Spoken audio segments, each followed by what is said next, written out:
डोकारे आदिवासी सहकारी साखर कारखान्यावरील प्रशासकीय समिती स्थगिती. चेअरमन भरत गवई यांच्याकडे कारभार. डोकारे आदिवासी सहकारी साखर कारखाना पुनश्च संचालक मंडळाच्या अधीनस्थ. मागील 26 नोव्हेंबर 2024 रोजी डोकारे आदिवासी सहकारी साखर कारखान्यावर प्रशासक समिती नेमण्यात आली होती.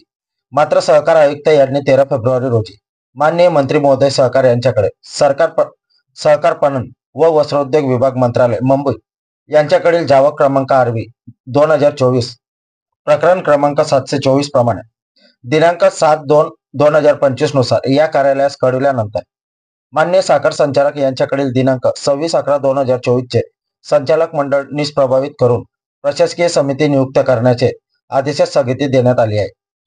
प्रशासकीय समिती नियुक्ती करण्याच्या आदेशास स्थगिती देण्यात आली असल्यामुळे प्रशासकीय समिती सदस्यांनी आज दिनांक 13 फेब्रुवारी रोजी कारखाना स्थळी उपस्थित राहून कारखान्याचे संपूर्ण पदभार कारखान्याचे चेअरमन भरत माणिकराव गावित व संचालक मंडळ यांच्याकडे सुपूर्द केला.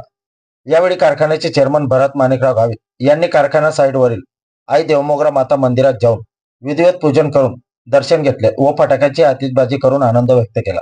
यावेळी कारखान्याचे संचालक मंडळ, राष्ट्रवादी काँग्रेसचे पदाधिकारी उपस्थित होते.